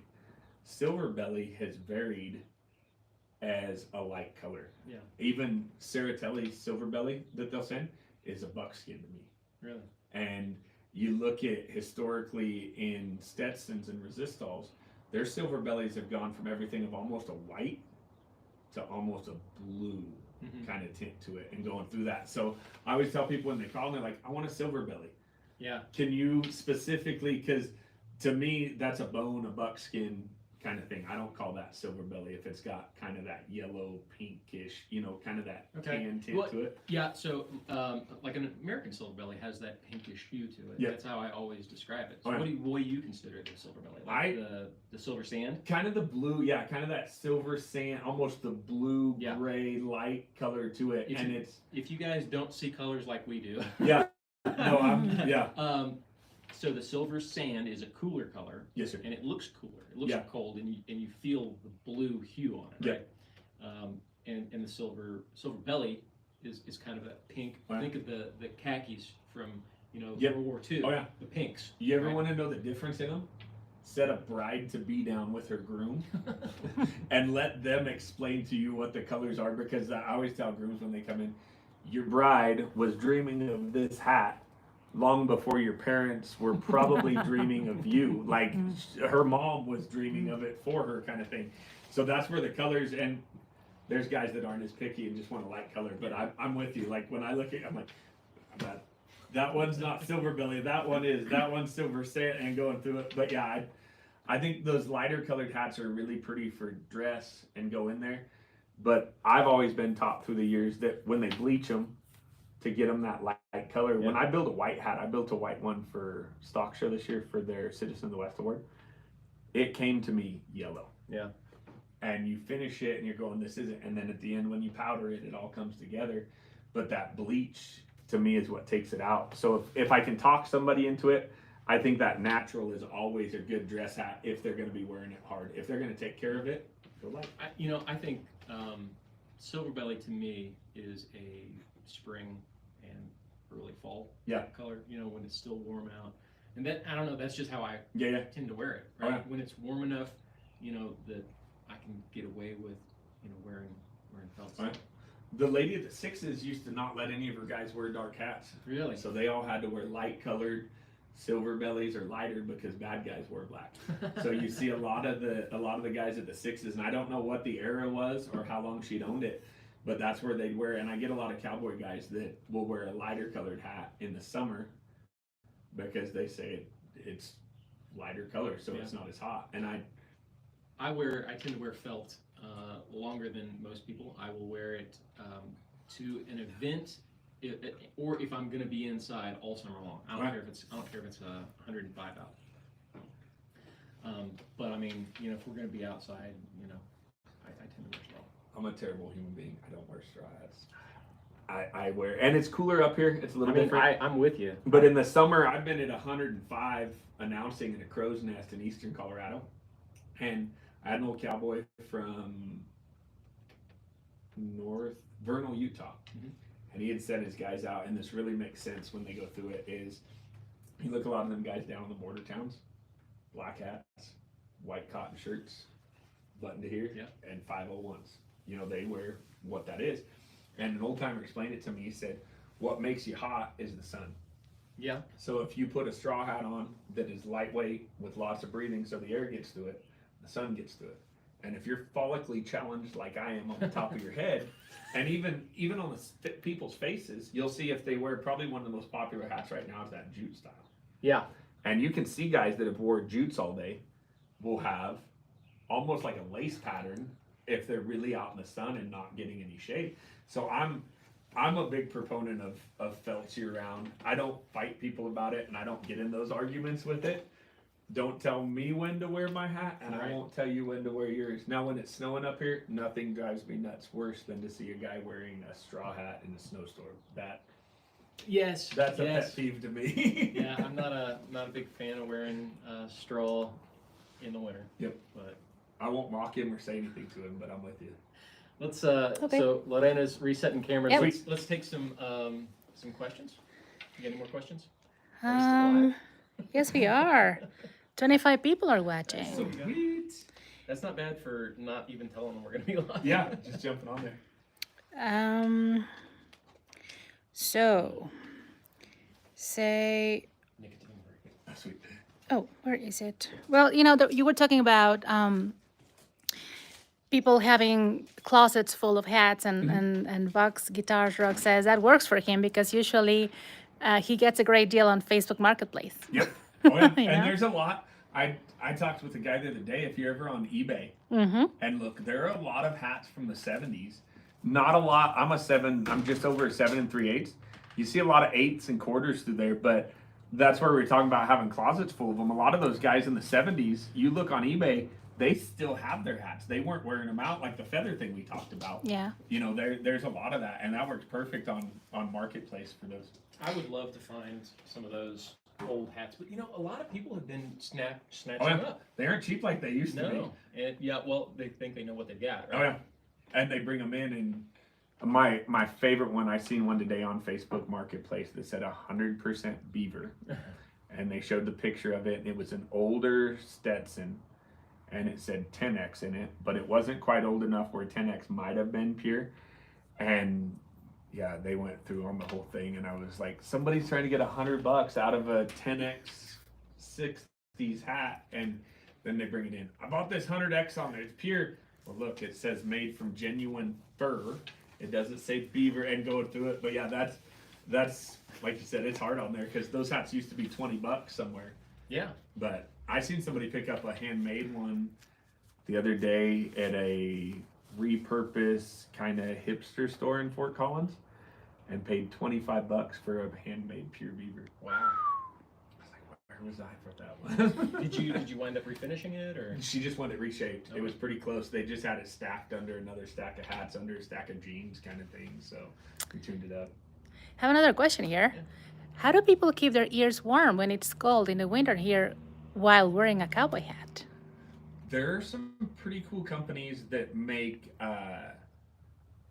earmuffs that'll fit under your hat. I don't know if you've seen them in Texas. I mean, but so we were in the I was in the Probably Navy, not. and so we always had to wear either a ball cap or a Dixie cup hat or whatever, and so we had earmuffs that wrapped around the back of your head. Yep. And cover them. So I mean, this has been that was 2001. Oh, yeah. You know, this has been a thing forever. Yep. A way to keep your head they make warm. some of those. There's a lady down south that makes one that has really, really thin, like wild drag stuff, and it folds up under your I've seen sweatband those. and comes down and goes under. But I wear big collars and wild rags, and at the end of the day, I'm a fair weather cowboy. So if it's cold, I'm in here steaming hats. Oh, yeah. There you go. Yeah. No more questions so far. Okay. Sweet. So let's talk about your refurbishing. We touched on it a little bit. Yes, sir. But you can do a lot of things. You can do ribbons. You can do bound edges. Can you put a bound edge? If I brought this hat into you and I said, "Can you put a Yes, bound sir. edge?" You could Yep, do that. I can flange it out. I've got a flanging machine you see back there, and I'm sure we'll get some pictures. Oh yeah, we got some And- video. You guys can see that now. Perfect. It has a press that comes down, puts heat and pressure to it. So it's, I'd have to check for sure, but it's like 200 and something degrees and 110 psi. So that heat and pressure comes down. I've got a set of plates for regular oval, long oval, aluminum plates that a buddy of mine put in there. And that pulls the fibers back together. I can flatten it out, sew one on there. I've got a complete set of blocks of long ovals, regular ovals, 51s, 82s, all the blocks, as well as I've got a sandbag from the 30s, which is the predecessor to the plater. And so I don't understand that. I've never seen that. What is this? oh, so the sandbag back there has a heat element in it, and it's full of sand, and you pull it down with pressure, and it sits on top of the hat and will cool the hat Okay. and pull the moisture out with the sand. Interesting. And that's where we were talking about, really taking that time, and that's old. They're really hard to find. So you leave the block in. No, so I'll do so. How do you not? One crush of two ways, depending on when you're doing it. I'll block one, sew a new sweatband in it, and I'll flange it out on a flange board that fits, which gives the curl of the sweat and goes through everything. And then I'll put it under the sandbag, and the sandbag will pull it all together with either a band block in it, or for the custom fitting thing, I'll put a person's head in it from there. And then that final process molds Not their it. real head. Not their real head, just a copy of their head from the. So you'll make familiar. you'll make a band block, or you'll use a vermilion. Yep. Put the Yep, vermilion and put it in there and do kind of that final process on it to do that. So do you do when you do a custom? Do you make a custom band block, or you just use the vermilion? Sometimes I will, if the person's got a really hard shaped head, and this is something that little group of us have all kind of talked about, is majority of people know, just like you said, I'm between an eighth and a quarter. So when I try that hat on, I know that if I take it home and put it on the tea kettle or put it on the Jiffy and I wear it all day, that hat's gonna fit to my head. The biggest struggle as a custom maker is that margin for error of an eighth of an inch or a 16th of an inch is terrible. Yeah. So somebody goes to Houston in the winter, their hat gets soft and now it doesn't fit, and they're wanting to cuss you because their hat doesn't fit. Or vice versa, you get a Texas guy, sends a hat up here to this guy, and now it doesn't fit. Well, it dried out and it kind of shrunk. So if somebody is really particular, their head is super wobbled off or whatever, I'll make them a cedar and kind of go through it. But I've noticed most of my customers that are coming in know, hey, I'm a 7 3/8. Can you long oval this? Can you, just like the guy earlier was really wide here, kind of had that egg-shaped oval. Can you pull the sides out? And a lot of times if you flange that or plate their head into it and let it sit for a day or two, it kind of takes that shape. But if we have issues, I'll make them a head pattern. And there's some misinformation about hat sizes. and we've seen this on the forums where somebody will say, "Hey, my hat doesn't fit right. Should I use tape? Should I use foam?" And you'll see somebody say, "Well, why don't you just buy the right size hat?" Because not everybody is a standard size, Yeah. right? Oh yeah. So Yeah, and I use the tape. I use the foam. I've got one in back. A guy has told me over and over and over and over, I bought this hat from you and it's not right. I only wear this brand. And then I went and bought this brand from somebody else and it's not right. This brand's the only brand that fits me. Brings me in said brand hat that is the only hat that ever fits him, and that's what Grandpa wore, and that's the best one he ever had. And brings me in a copy of his head from one of his customs and puts it in there. Says, "This hat doesn't fit." Yes. Would you like me to fit your egg-shaped head into this hat? And we go through that. So that's kind of like, to me, the felt versus straw thing. I refuse to tell somebody, I don't get on a lot of those forums for that reason. yeah, It's sometimes as a hat guy, you want to jump back at this guy and, well, I've wore hats and my grandpa wore hats and my mom shaped hats at this place. But listen, bro, you aren't doing it now. And you are a perfect 7 1/8 regular oval, and you're chewing this guy's butt that is between an 1/8 and a 1/4 and has a egg-shaped head, so it doesn't fit in any of these. Yeah. And they kind of go through it and they toughen up. So I like I said, a lot of those forums, I've been on them a few times at night kind of thing, and I said, I refuse. And when Danny was on here talking to you, the other one that always gets me the most is somebody comes in like, I want a 52 crown with a JB 6'5", 6.5-inch brim on the front, blah, blah, blah. And I was looking at him and I was like, okay, so the 52 crown is you're meaning a taller cattleman's with kind of the thumbprints and that on there, because just like Danny said, a lot of us started shaping hats when there was a cattleman, a brick, and a Gus kind of thing. And Right. a guy would come in and say, hey, I want a tall cattleman's and I want the side dents to kind of be there. And not everybody knows that. I always try and train them to that spot where they can come in. And with a lot of the internet sales, that's where you've seen a lot of that go. And these guys that are saying, just buy one that fits. Well, guess what? He's in Podunk, Iowa, and there's not one, so he bought it online. And I walk a fine line on those deals, because internet stores get cussed so bad yes, about that hat was crooked. Well, guess what? When you put your ball cap on, it sits like this too. Your face isn't perfectly symmetrical, and they shaped it to a center line. Don't cuss the shaper or the hat shop that sent it to you, because if I would encourage everybody to go to your local hat shop, and even if somebody calls me up and wants to buy one, I'll ask them what brand they're looking at. And because of the different variety of brands I have, I will tell them you can find a Boot Barn or a Cavender's 99% of the time. And if you want me to get you a hat, go to Cavender's and try on a Saratelli and tell me what size it is. Well, okay, I want an Atwood. Well, perfect. I've got a Saratelli here in a 7 1/8. Their 7 1/8 is fitting just like this 1/4. I'm going to send you the 1/4 in the Atwood to go through there. So that's what I always tell people is, hats and boots, don't, if you can prevent buying them online, support your local guy that can give you that customer service and that fit. Well, speaking of Saratelli, though, not fitting, because Saratelli is a great American brand. They've Yeah. been in business over 100 years. Yeah. Right, and they are still family owned. Yep. Right, but they're kind of removed from the Western industry because they're New Jersey. Yep. Why do some hats fit like that, and some, what is it, the sizing? Because they sent us a few hats, and I got a 7 1/8, and it's huge. Oh yeah. Or, I'm sorry, I got a 7 1/4, and I just figured, I'll tape it, but it's really big. Oh yeah. And so I would wear a 7 1/8 in a Saratelli probably, and I would wear a 7 1/8 in Jeff Bigger's hats. Oh yeah. But an American, Radio King, Resistol, I wear a 7 1/4. Mm-hmm. Why is that? I'm a firm believer, in my opinion, on this. This is based on just experience. Blocks, if they're using wooden blocks at a lot of those places, blocks will kind of shrink up. Mm-hmm.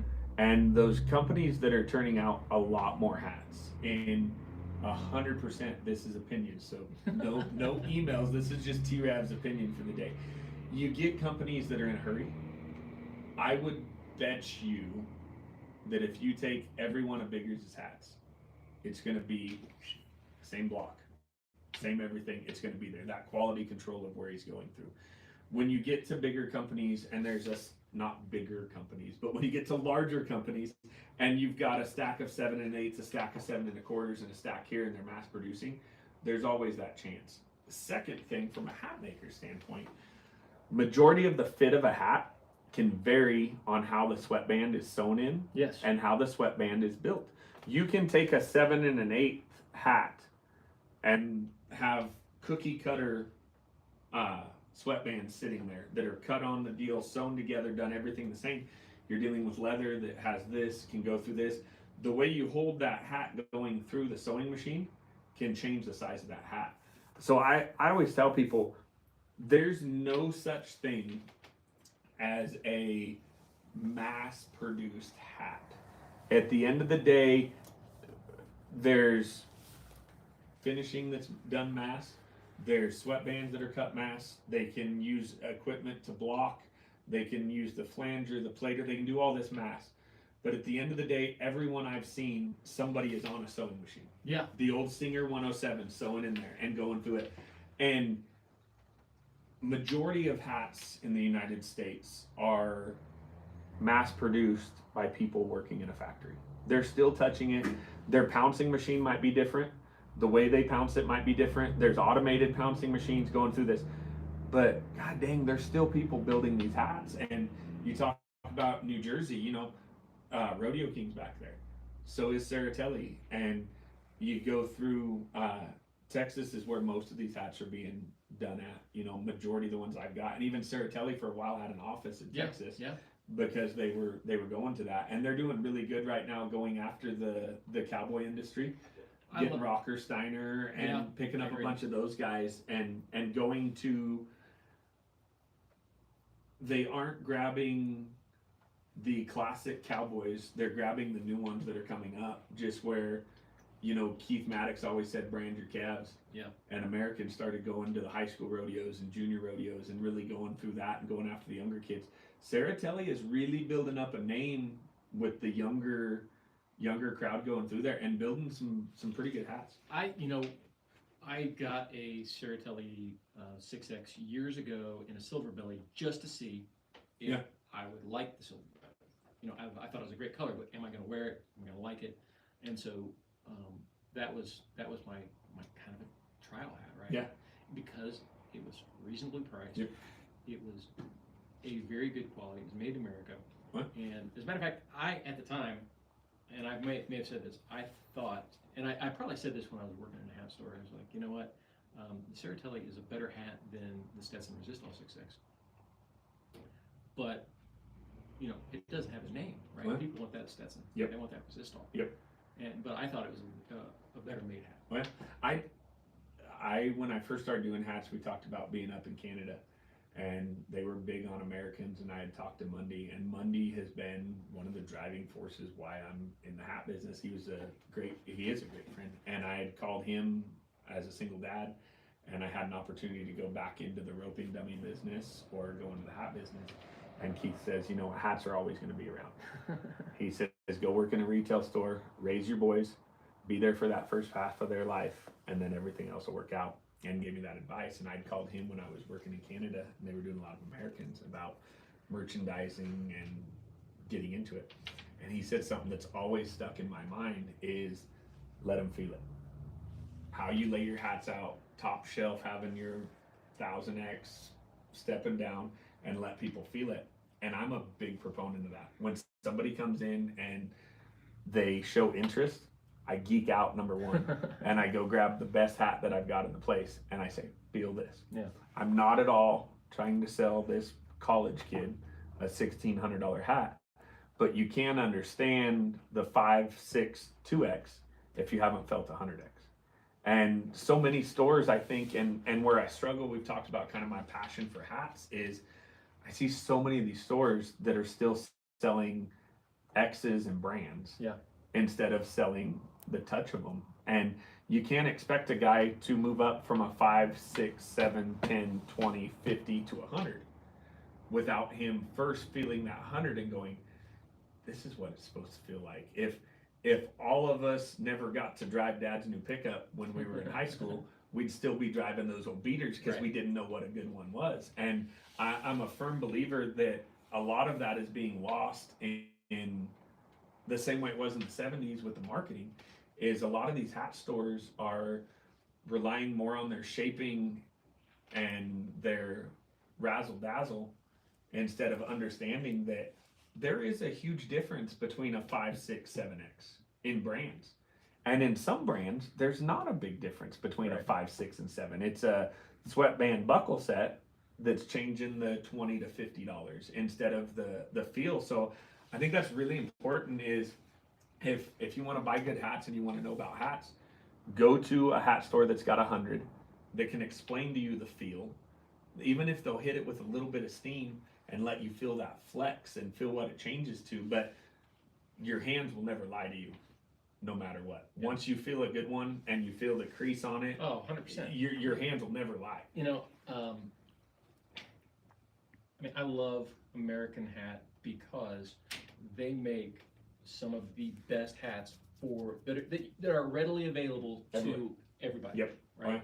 So I don't want to say mass produced, but you know they have a large volume and they have a large dealer network. Yep. Right. So I know it's hard to get American right now, Right. but they make a great hat. Yeah, and I think too, like I said on the ones where I do with Brooks and them is coming through, is if I've got a 7 there and I've got a 20 there, and you can feel some of them if they come in and a brim is feel a little bit soft. Yeah. And I've talked to some of these big factories and I struggle so much because coming from a custom standpoint and building hats back there, when I pick one up out of the box and I'm going, they got in a hurry. Give me like 2 seconds. And what are you gonna do? I said, just fill this right here. And I can go in back and I can put it in a plater and I can let it sit for the time and I can put it on the marble and let it cool it down and then hand it to them. That hat is a night and day difference. See, It's that's just from pulling it together. that's an amazing ability you have that I think maybe some other custom hat makers don't, because Yeah. they're so caught up in selling their own custom Yep. felts that they don't have all of these hats. If everybody had a plater who sold a Stetson or Resistol 6X, you know, it'd be a different world. Okay. You know, if Stetson and Resistol would just sell those 6X hats, leave the crown in there. Fine. You want to leave the crown Yep. in there? Fine. Send them flat though. Yep. Let you know. Or even the Ceratellis, when I get them in, I don't get a total flat hat because they won't necessarily do that because of their blocking system and where it goes. But they do have kind of a shovel that's wide and not sharp. Or even like the old hats, you look, if you ever get a chance to get your hands on an old 100 or an old diamond horseshoe from the 80s or 70s, those hats came pre-shaped, but the crowns the brims had just a swoop to them, just real soft, where you could lay them down on the counter and kind of go through it. And I think that's one of my biggest pet peeves, but I get it where we're not mass producing, but where we're flying through stuff, is from the manufacturing standpoint that I was taught around, is you pull it over a block, and this is old school. This isn't. You pull it over that block and you let it sit on that block for a day. Well, all the moisture sucks out of it and it dries out on that block. You take it off the block and you'll flange it. So you get the wooden flange that fits it. You can leave the block in it sometimes or pull it out and you hand iron it. And then you finish it and get it all the finish you want. Make sure your brake line's crisp. And then you sew your sweatband in and you curl your sweatbands and then you put it back on a flange board and iron the sweatband to where it lays flat, put the head in it and let it sit under that bag for a day to pull the moisture out of it and dry it out and let it sit on there. To me, that's where and some of those custom hats you're talking about feeling, that's where that difference comes in, is letting them dry and cool and dry and those fibers pull together. But as we're up here in cells, we can't always be up here in production. Right. And that's where, like I said, the plater and I get stock hats from a lot of companies right now that'll come in. And I had one the other day, a guy in Montana had tried shaping somewhere and had taken a 10X silver belly and had put the corners on it. And it was so thin, it broke it. Really? And he had creased it. I mean, but he couldn't get that crease in it because the body was so thin. and steam and flex and steam and flex. The only hat I've ever broken was a 6X resistal. Well, Cody Johnson. oh, You know. I've had some antique hats in here, and I've ripped Yeah. my share where Yeah. the stitching had been there. And I just argued with the hat maker today. I said, you know, your hats aren't exactly the same as they were this long ago. I'm getting more of this shape of head instead of this shape of head. And I'll call them straight up. I'm not at all complaining. I'm a hat guy, so I can fix this. I have a set of band blocks. I have a plater. I have everything to fix whatever's going on with them. But you're next door with a Jiffy steamer in a mall that has a heat gun back there to try and fix it, and a couple stretchers, doesn't necessarily have, and not knocking them at all, but they don't have the equipment to fix this. So when their customer comes in and says, ouch, something feels different from this one from 3 years ago, or this one feels from this 3 years ago, instead of them being able to say, yeah, let me call my guy down there, or let me fix this for you, here, try this other brand. Yeah. And they jump around, and that understanding the knowledge of it, and you know, the magic sauce I've got to put on a guy's hat that says, hey, I'm sorry you got this hat here and you bought a 6X this and the rainstorm ruined it, but this stuff I'm going to put on here is going to get you by for the summer, and here's some other stuff you can add to it when the rain's coming. And just understanding that working cowboy needs the 100X that I've got sitting over there, but he's working for $200 a day, a side of beef, and lives in the middle of nowhere. That's what he can afford, so I'm going to make it work as long as I can. So what do you put on those hats for these guys who can't afford a hat? I've got some magic sauce. Oh, that okay. I've poured to All right, that's all a right. mixture up that came from an older guy in Texas that had bought out another older guy kind of thing, and it's a mixture of it. And a lot of those, though, I found even some of those hats, if I'll put it on the plater and I will flange it out with their head in it and let it sit and cool, if it is a decent 5X, 6X, those fibers will kind of come together, sucking that moisture out and putting that heat on there and going through that process. And I sell some of the M&F silicone spray. Yeah. And I always tell them guys, you shouldn't have to put it on a good 100X. I get it. But I tell them, if you're going out somewhere and you know it's going to rain, snow, be miserable on you that day, there is nothing wrong with putting a little bit of that silicone spray on even a 100X, because it's going to give you that extra 10, 15 minutes in a downpour. Our downpours up here are different than a Houston downpour. Not at all saying that. But put some of that on that hat and let it, because it's silicone. It's going to flake off eventually. It's going to break down. But just take care of them. If you know it's going to be that nasty and raining out, maybe it's the day you put on a ball cap and a slicker, you know, and real cowboys are going to be pissed at that. But don't complain that your hat's soft. Right. And a black hat, the dye is running, because I don't care who builds it. A black hat in a really good rainstorm is more than likely going to have a little dye. Yeah. I mean, I agree 100%. Some more than others. Yep, some way more than others.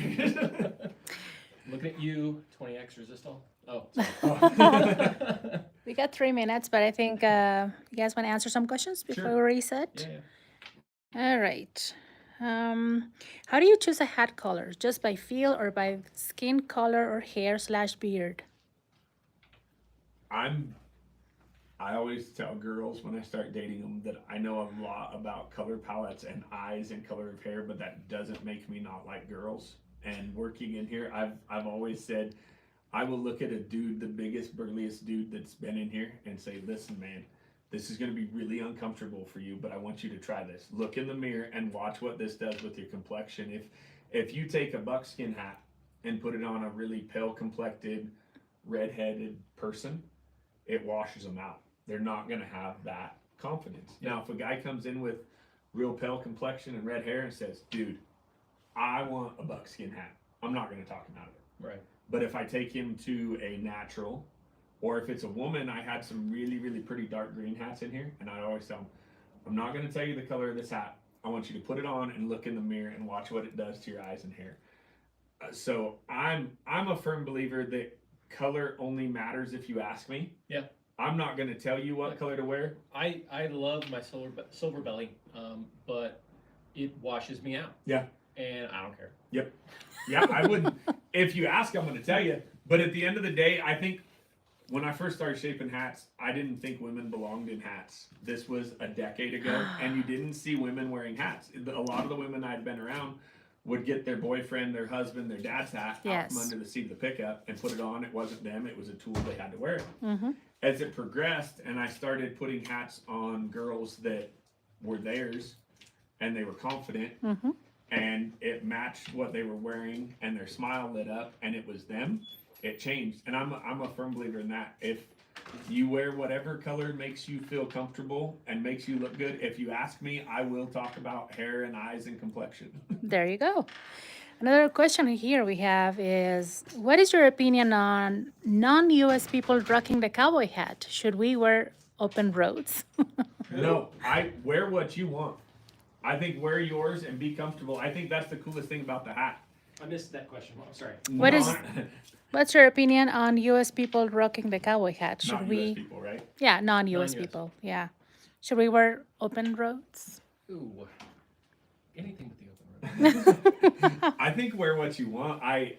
There's a whole bunch of people in Switzerland that wear buckaroo hats. Sweden too. Like Sweden, yeah, Sweden, and we just met one this weekend.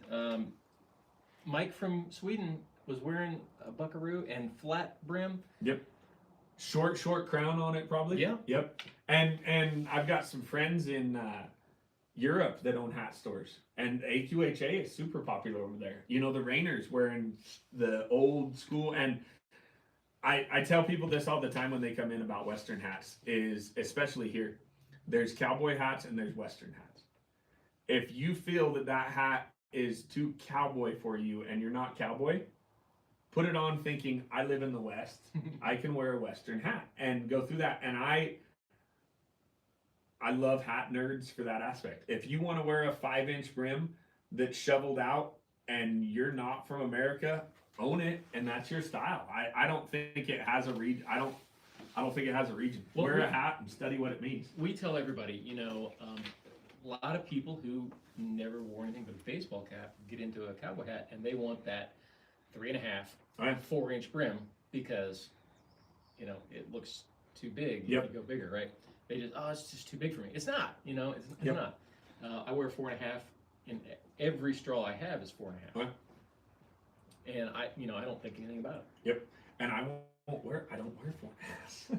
Like mine are 4 1/4, and I have 3 7/8. And you met Kaysen, my youngest is 6'3". Yeah, he's big. And I have tried putting him in 5-inch brims, and I've had him. I thought they looked phenomenal on him, and I always challenge people with this. I won't let them leave with something that looks bad, but if you're in the area, I will tell you, I think that 4.5 looks really good on you. Let's try it for a few days, and I can always trim it down because it's a lot easier to take it off than to put it back on. Yes. So there was a little girl in here yesterday, she's tiny, and she wanted a 5-inch brim hat. And she put it on and looked in the mirror, and I said, do you want my opinion? I said, let's take it down to 4.5 at least. I said, I feel like that is not very feminine on you, and you were gonna struggle to wear that hat places. So we tried 4.5, and she goes, I see exactly what you mean, and it ended up at 4 1/4. I mean, I wear a lot of 4 1/4 in felt because even in 4 1/4, I'll hit my brim. All right. But 4.5, I beat it into the door every time I get Oh, it. yeah. So, the straw is just a little easier to tweak back into. Oh, yeah. And I wear 3. One of my favorite hats, I've got a silver belly, and I was watching a Buster Welch documentary one night from the 80s on YouTube. And I was like, dude, that is gangster. Nobody wears that kind of hat. And he had a little, like, 3 7/8 brim, similar to an open road, but it had that, I call it like the Texas swoop, really narrow on it, and had that old school AQHA really tight crease on it, and had the cutter bumps. And I had a hat, to not sound like a hippie, I think every hat has a shape. If you have a color of hat that you don't like, it could be that it hasn't got to the shape you want. And there's lots of guys that wear the exact same shape, but I think some little tweaks to the shape on a hat sometimes on a different color and kind of changing it up. But I always tell people, I got to change brim sizes throughout the month, because if I put my 3 7/8 inch on after I've been wearing my 4 1/4 and I think about it too much, Yeah. it bugs me. So I'm a firm believer in just wear your hat and understand what goes with that. You know, you see somebody that's not from the United States wearing a cowboy hat, don't be a dick. Exactly. You know, and Yes. there's a TikTok, and it bothers me every time. He's at the Houston rodeo, and it's a musician, and he goes around making these TikToks, making fun of dudes that have their hats on backwards, Oh yeah, I've and seen it it. chaps my ass. My boys from a young age have been told that if somebody's hat's on backwards, part of being a cowboy and wearing this hat is walking up very politely, putting your arm around the dude and saying, "Hey, your hat's on backwards." If he's with a woman, don't embarrass him. That dude, when I worked for a stock contractor, those guys buy the tickets that pay the stock, that pay your added money. Yes. Do not, and the hat business drives me nuts like that. Oh, it's hats on backwards, or it goes to it. Don't be a dick. Look, I tell this. I've said this many times. If these guys think that just cowboys alone can keep the Western industry in business, they are out of their mind. Well, That would be shut down, and they would never be able to find a hat. I struggle through with my passion for hats, passion for the West, and my morals and ethics. I talked with some musicians the other day about it. Is they struggled with people showing up that weren't their genre, and I won't mention names of the gal that's winning everything right now, and everybody's saying she's Oh, not yeah. country or going Right. through that. However, I think the respect for that way of life. I grew up in town. My parents owned a gun shop. My dad had started Colts when I was a kid, but I loved hats. And it's progressed to this. And any chance I get, I think FFA is such a great organization, even though they don't let their kids wear hats in their official uniform. I get it. But I still do a lot with FFA because that takes a city kid and brings him into our way of life. And in my opinion and my feeling is, if you respect our way of life, and I walk up and I say, "Hey man, your hat's on backwards," and you say, "Oh, thank you so much," and you turn it around, you're a cool dude. Yeah. I don't care if it's a 2X Cody James that looks like it had been under the seat of your pickup. I don't care. You were respectful about it. I've seen that hat before. Yeah, It's come across. I've seen them numerous, but I think walking up saying, "Hey, your hat's on backwards." Yeah. No, it's not, asshole. Well, guess what, bro? I was trying to be polite to you. I'm not trying to be cooler. You very seldom get that. But I think that's where the big disconnect is in our industry is don't knock that dude because of the style of his hat, the burning it all over, the putting all of the, as gaudy as it looks.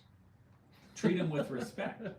That person and I think on the same side, people that are asking, not beating a dead horse, but the guy that had asked, if I'm not from the US, can I wear a cowboy hat? That guy has the decency to ask that.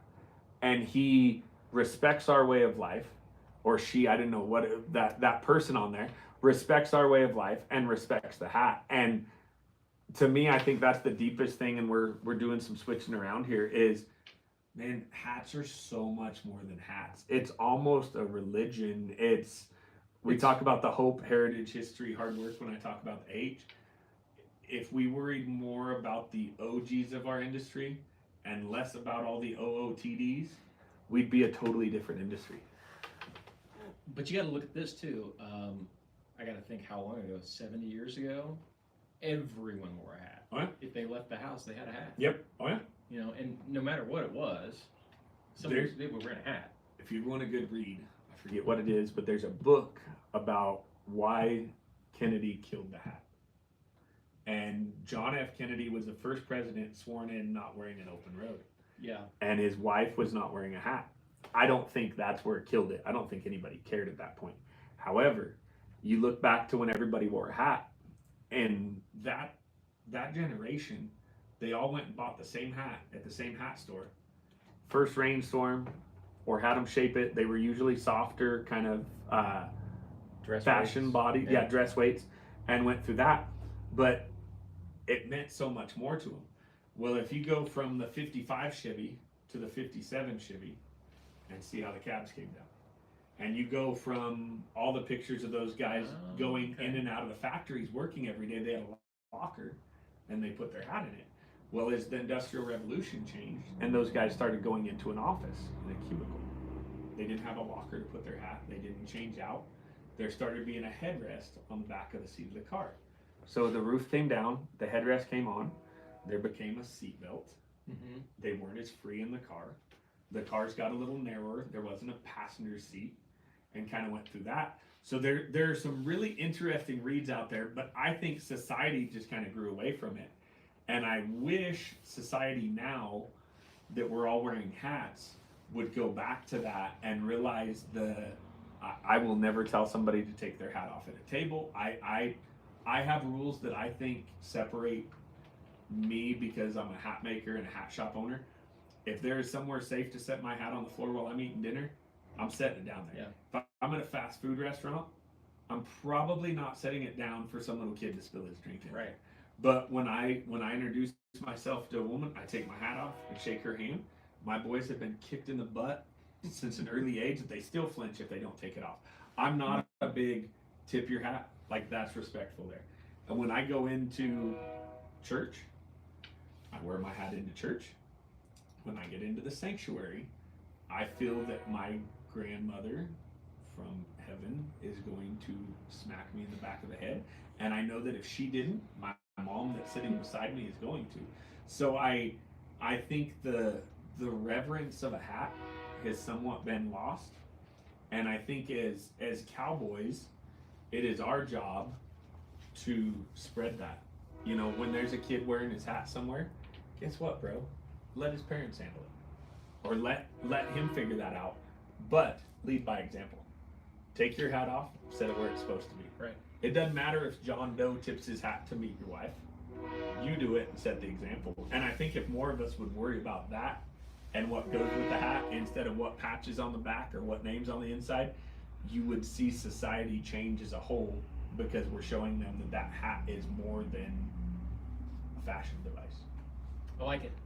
And this is kind of the reason that we were talking on the phone, and you were kind of going through a lot of this philosophy that you have. Yeah. And that's one of the reasons I thought, yeah, this could be great. No, I appreciate that. And when you told me, I was like, I hope he comes down here, because as much of a hat guy as I am, I'm really not that dyed in the wool. If you bring me in a hat and ask me my opinion, I will tell you this is how I feel about that hat because of this. And I will show you, and we can have that discussion. But I really do think that heritage of the hat and that heritage of the West could change the world if we worried as an industry. Hat guys in general, worry more about your customers and the respect and the heritage of that hat than we do about the sweatband and the stickers on the back. So. I have one last question. Okay. Yeah. This is from Thomas. He says, I've inherited several Stetson hats that are one size too big. What do they recommend to size them down a tad? Depending on quality of the hat and what you're going to be wearing it for, some masking tape, half on the sweat, half on the hat, or you can buy some foam and cut it in half and stick it kind of right at the base of where the sweatband rolls up on there. If they're really good hats and you're wanting to wear them, find a reputable store and they can block them and flange them and get them to where they fit you. So it just kind of depends on what you're wanting to do. Again, that's where finding a good hat shop, not necessarily, and there are good shapers at Western stores, they're there, but find somebody that knows their shit. Yeah. And let them help you. And that has the equipment to do Yeah. it. Oh, yeah. Right? So is that something that you would be able to do? Yeah, I can do that. Don't let anybody, this is one of mine, some sweatbands you can shrink with steam. I put a lot of sweatbands in hats that stores think they can steam the wrong sweatbands and will ruin it. So you can't really shrink a sweatband. But yeah, I can for sure do it if you're in the area or you want to send them in. Yeah. So there you go. And a lot of those custom shops can do that, right? Yep. So I know Bigger can do it. Was it Capital Hatters? Yep, Capital can do it. So find a good hat maker in your area, or like you said, you can send them in here. Yep. And for sure do. Or call me. I've got lots of friends that I can send you to in the area. I have no problem letting you know reputable guys that I know to send you to. All right. I think we're going to miss the train. Sweet. So, real quick, I know it's every video, somebody asks, what hat was he wearing? What shape is that? Tell us about the hat you're wearing today. I'm terrible about shapes. I would call it wide cattleman's. I've got the cutter bumps. Mule kicks as It's well. yeah, mule kicks. My grandpa told me that that's what cowboys wear. Yeah. Wear the mule kicks because the old open roads. Another hat nerd deal to end it on. The mule kick, I was always told, came from the cattle buyers in the stockyards. They wore the soft open roads. Okay. And while they'd be writing orders and buying, they'd reach up and push them down. And that was a weak spot. So that originally started from weak felt. That makes sense. I do it because my grandpa cried. This was his old open road that we had shaped for him. And I did this during COVID and he started crying. His dad died when he was 13.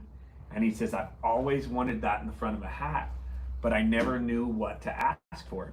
So a mule kick, a Fort Worth crown, whatever it is. So I've got the mule kicks because I knew what it meant to Grandpa Sam at 80-something years old when I put it on there. That is a stiff open road. That's an old 20X. Yeah. That he had that was just like that. He had a bunch of the silver bellies, and we rebuilt it and cut it down and put his name in it and bound it. So that's one of the good old 20s from there. He wore a lot of 20s. But yeah, I would call it either a wide cattleman's or a narrow brick with the cutter bumps, and I bumped the top out, kind of tightened up the crease, and then just kind of a wide and low brim. It's a 4 1/4, and it's one of my hundreds that I built for that sucker. 100X. Yeah. Wow. That's a heavy body. Yeah. That thing's heavy. Yeah. I wore that through some snowstorms and still. Yeah. Yeah. I mean, out. it's a good finish on it too. Yeah. And yeah, that's a pretty good finish. Yeah, that's one of the Winchesters I'd got. I was gonna ask you. I didn't know if you wanted to say. Yeah, it's a That's Winchester. that's a. How old is it? Probably 4 or 5 years old. That crown is that's as hard as a rock. Yeah, I always tell myself that's what I like, and the biggest reason I like them stiff hats like that and the crown there is when the wind gets blowing up here on the plains, that sucker ain't coming off. Yeah. So this hat, I wish I wore a different hat after we were up in Gillette, because this one it was always too oval for me. It was too round. Yeah. And I'd taken it to Cody Bates 2 or 3 times and had him hot block it and oval it out. Wow. And finally we lowered the crown just a little bit to make it oval. Yep. And now it fits great, but it's too tall for me. Or, Wow. you know, it sits too high for me. Oh, yeah. I like them a lot lower. Down. And I was fighting that wind. I was trying to carry stuff, and I'd point my head into the wind. Oh, yeah. I almost lost it a few times. That's what I didn't. I always tell people what takes a hat off your head Yeah. is the fit. And if you think about years ago, they used to have the Lincoln commercials on the Super Bowl, and they would pump some steam in there or some smoke while the wind tunnel was going around it, and you could see how aerodynamic it was. Most of the time when people say their hat is sucked off their head, the reason is, and I'll always ask people when they come in, if there's any gaps around here, the wind hits it, takes the path of least resistance and takes it off your head. And everybody's head's built on a taper. So if you build one that fits right at the spot, and then when you suck it down and it hits your ears, that sucker isn't coming off. So the fit's what holds it on. But yeah, if you're ever in the area, we'll take your head pattern with the Conformator Vermilion, keep it on file. So you call 10 years down the road and say, hey, I want to buy whatever hat you got there. I've got enough. I can order you a custom fit JW Brooks. I can fit you a 6X, whatever it is, and your head pattern is in the card file. And you'll still do customs for now? Yep. If bodies are available and I've got some around, I'll build customs. Hey, buddy, it was great talking to you. Yes, sir. I really appreciate you having us in today. No, I appreciate nice it. I've been meeting you. watching you guys for a long time. I appreciate you guys taking the time to I didn't know come that. interview a Colorado boy about it. I didn't know that, so Yes, that's sir. the first I heard of it. Yes, sir. So we really appreciate it. Thank you for watching us. No worries. So, I have a last question though. all right, one more question. Yes. So earlier today, there was a gentleman here buying a straw hat. And I heard you say you explained to him the meaning behind the H. Yes. Could you say that for the And camera? so, can they see this on camera, on one of these cameras? This one. Oh, yes. The They can intersection. say, yes. So when we started, this was signified my last name. I didn't want a brand that stuck me with hats, because if the hat business didn't work, I wanted to be able to sell popsicles and still have my brand that was cool. So I got this brand here about 3 months after we opened the shop here. My grandfather passed away. And I got to thinking one night I was laying in bed and praying and missing my grandpa. And I realized that not only did this stand for my last name, but everything my grandpa stood for. So that H, the big H here, stands for heritage, because I don't care if you're riding pins at a feedlot or in a high-rise apartment somewhere or a banker. Somebody went before you to lay the groundwork to make you who you are today. So it stands for heritage. Not only does it stand for heritage, but it also stands for hope. We opened up and got our first shipment of hats in on Friday the 13th when COVID hit. And we had 90 days to sell $100,000 worth of hats and $28 in our pocket. And God pulled it all together and it worked out. American worked with us. Everything worked out really well. So it stands for hope. Also, it stands for history, because good, bad, or indifferent, your past has prepared you for today and made you who you are today. So it stands for history. The smiling part, that stands for hard work, because no matter what your heritage is, where you're at in your hope journey, or what you've been through, or what your history is, you still got to get up every morning and bust your ass to find success. And at the end of it, the circle stands for life, because I'm a firm believer, if you never forget your heritage and those people that have gone before you and you're always grateful for it, you never forget to grow in your hope journey, because there's going to be times in your life where the only thing that pulls you through the storms is hope. And you always embrace your history and learn your lessons. And you get up every morning and bust your ass. It's a pretty easy recipe to find success. So that's what the Flying H stands for. I always tell people when I put it on the back of their hat, I don't want you to remember the fat kid in Colorado that shaped your hat or where you bought it at. I want you to remember why you get to put it on and what to be grateful for every day. So we've got some cool branding stuff coming up with that, some t-shirts, some caps, and I just think, every family's got that, and that was something I learned from my grandpa, my grandparents, my dad, my great-grandpa, was those pillars, and I think that's something the world needs more of. That's pretty deep, and I love it. Nothing more to say. Guys, Awesome. if you're in the northern Colorado area, stop in Hamblen Hats. If you guys go to Cheyenne Frontier Days this year, it's only about 45 minutes. Yep, we're right here. We're right, if you draw a line from Greeley to Cheyenne and Fort Collins over, we're right where everything intersects. We're about 30 minutes from Cheyenne, Greeley, and Fort Collins. All right. Hey, thanks again, guys. We'll Awesome. see you in Thank the you, next guys. one. All right, and cut. For those watching live, remember this video is gonna come out edited. We don't know, 2 weeks. 2 weeks from now, okay? We're not going to get it done this Sunday, but it'll be probably the following Sunday. That way, because we have a hat shaping class, we have a in-person hat shaping class that weekend, so it'll be good to drop this thing. What's the name of the shop? We are at Hamblen Hats in Alt, Colorado. That's where we are. So, any last comments for people watching the live? Hi, guys. Thank you guys so much. Follow us on social media. Oh, There you yes. We got TikTok, Facebook, Instagram, all of it. All right. We will put links for your shop and all of that in when we do when we drop the video. Sweet. Maybe we can And give if him you a... can remember the name of that book, we'll put that in there. Yes, I'll find that. I'll give you guys maybe I think a tour of this the one just shop. died, so It did, hopefully- yes. Huh? They were about to die, but Okay. yes. Hopefully we got it. We got Yeah. enough microphones here that if this died, your guys are going to Sweet. still get Let me to hear give them about it. a tour of the shop. Yeah, give them a tour. You want right. to take it off? Yes. Oh, well, you didn't have to unscrew it, but Oh, okay. So, there you go. lean forward. All right. Okay, guys, here we go. Let's see. This is what we got here. Some fashion hats over here. Now, this one I loved because look at this. This is pretty cool. And I live 10 minutes. This gives me an idea for one of my hats. I was not sure what shape to get, so this might be a very good one. Then we have here, he's got some Sartelli down here. We have here saddles and ropes. Yeah. So this front door. And we have more fashion hats over here. Yeah. They're pretty cool. Got in a hurry, we're going to rope or something, and I See all of these designs over here. And we got some straw. straw hats over here. We got twisters. We got pro hats over here.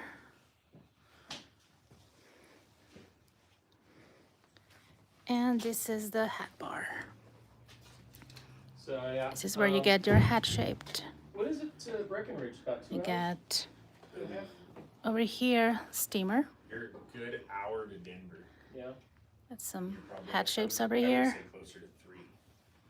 11. That's not cool. Depends on how quick I can Hello. pack this stuff up. You got here Atwood hats as well. Yeah, 2.5 hours.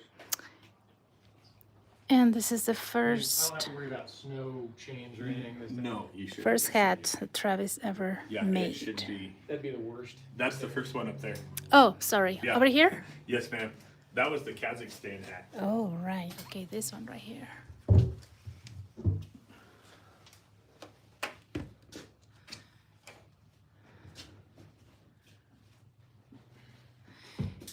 R. Jensen says he and his sons are ropers. I love watching them. Awesome. Uh-huh, Who said yeah. that? Yeah, R.J. Jensen. Awesome. Thanks, RJ. All right, guys. So we gotta put everything in a suitcase. Yeah, we got to repack everything. Yes. Maybe live tomorrow from Breckenridge, Colorado. You guys get to see. Yeah, for my birthday. There Yay! you go. Yeah. All right. Well, Thanks thank for you watching, guys. guys. Thanks for watching, guys. See you soon.